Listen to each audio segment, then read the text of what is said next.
Welcome to doctor மைக்லிஸ் music therapy channel. இன்றைய பதிவிலையும் பிரெயின் அஜைலிட்டி அண்ட் மோட்டிவேஷன்ஸ் என்ற தலைப்பில் சில செய்திகளை நம்ம பார்த்துக்கலாம். மோட்டிவேஷன்ஸ்ன்றது என்பது என்ன?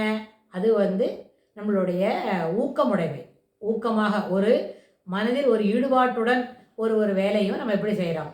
அது ஒரு சோஷியல் கெட் டுகெதரில் பார்ட்டிசிபேட் பண்ணிக்கிறதுக்கு இருக்கிற மோட்டிவேஷன்ஸ் வேறு.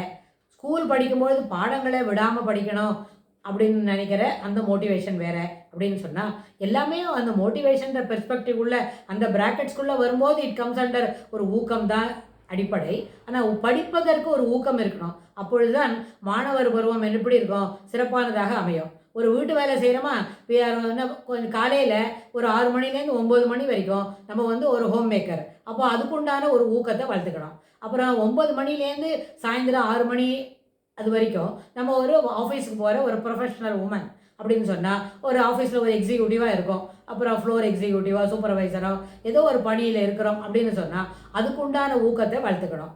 அதுக்கப்புறம் சாயந்தரம் 7 மணிக்கு வீட்டுக்கு வந்த பிறகு 7லேருந்து ராத்திரி 10 மணிக்கு படுத்துக்கு போகிறதுக்குள்ள அந்த 2 to 3 ஹவர்ஸில் நம்ம அம்மாவாக பிள்ளைங்களுக்கு பாடம் சொல்லிக் கொடுக்குற ஒரு டீச்சராக இருக்கணும்.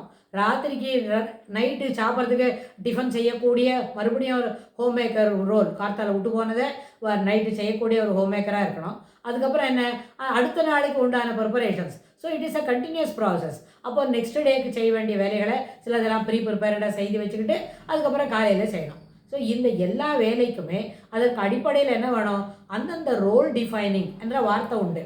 ரோல் டிஃபைனிங்னு நான் சொன்னேன், அம்மாவோட ரோல் எப்படி செய்யணும், ஒரு அலுவலகத்தில் பணி செய்யும்பொழுது அங்கே இருக்கிற ரோலை எப்படி செய்யணும், வீட்டில் பிள்ளைங்களுக்கு அம்மாவா, இல்லை வீட்டில் இருக்கிற நம்ம அம்மாவுக்கு நம்ம மகளா, இல்லை நம்ம வீட்டில் இன்னும் இன்லாஸ்க்கு இருக்கிற அந்த மாதிரி ஒரு ரிலேஷன்ஷிப்பில் அப்படி இருக்கும் பொழுது அந்த ரோலை கரெக்டாக செய்யணும்னு சொன்னால் ரோல் டிஃபைனிங் கூட என்ன motivation it comes under the motivation category தான். அந்தந்த வேலையை ரோலை டிஃபைன் பண்ணி அதுக்கு தகுந்த மாதிரி செய்யும்பொழுது அப்பொழுதும் அங்கே என்ன வேணும், அதற்கு உண்டான கான்செப்டை மனசில் வாங்கினா அந்த ஊக்கத்தோட அந்த வேலையை செய்யணும். அதாவது ரிகர்சல் இல்லாமல் செய்யக்கூடிய ஒரு வாழ்வியல் முறைகள். அப்போ தான் அது என்னது, அந்த மோட்டிவேஷன்ற அந்த வார்த்தைக்குள்ளே அது கரெக்டாக இட் செட்ஸ் இன் ப்ராப்பர். ஏன்னு சொன்னால் அந்தந்த ரோலை கரெக்டாக செய்யணும். ஆஃபீஸ்க்கு போகிற ரோலை செய்யணும்னு நினச்சிக்கோங்க வைங்க, அது ஓவர் த பீரியட் நம்ம அதே மாதிரி செய்யும்பொழுது 100 கேட்டகரியில் நம்மளுக்கு ப்ரமோஷன் வர வரைக்கும் இந்த 4 to 5 years இந்த சேம் பேட்டர்ன் ஆஃப் ஒர்க் இருந்துகிட்டே இருக்கும்.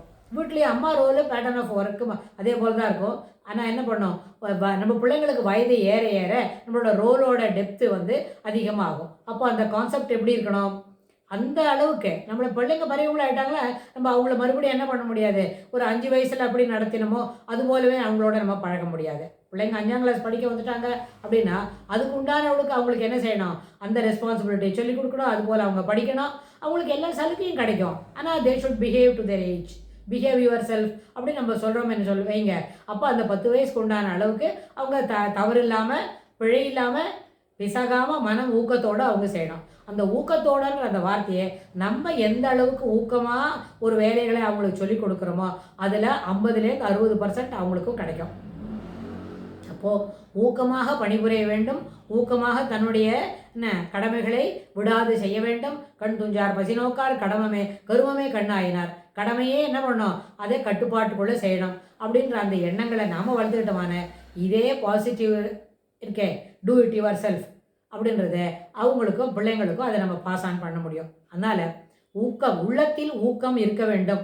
எந்த வேலையை செய்யறதானாலும், அம்மா ரோல் பண்ணுறதா இருந்தாலும், மகளுடைய ரோல் செய்யறதா இருந்தாலும், இல்லை ஒரு அலுவலகத்தில் ஒரு பணிபுரிய ரோல், என்ன சூப்பர்வைசர் இல்லைன்னா மேனேஜர் இல்லைன்னா என்ன எக்ஸிக்யூட்டிவ், ஃப்ரண்ட் ஆஃபீஸ் எக்ஸிக்யூட்டிவ் அதுபோல் இருந்தாலும், இல்லை இன்னும் அதற்கு மேலான ஒரு பதவியில் நம்ம இருக்கிறோம்னு சொன்னால் அதுவும் சேர்த்து நம்ம என்ன செய்யணும், அந்த மாதிரி இருக்கிற அளவுக்கு அந்த லெவலில் உடைய ஊக்கத்தை வளர்த்துக்கணும்.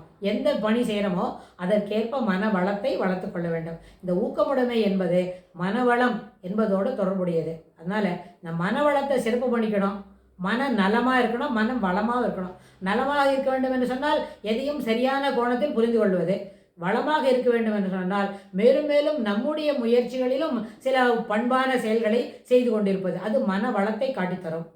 எதிலும் ஒரு என்ன குறைபாடே காணாமல் இருக்கக்கூடிய மனமாக இருந்தால் அது மனநலத்துடன் இருக்கிறது என்று பொருள்.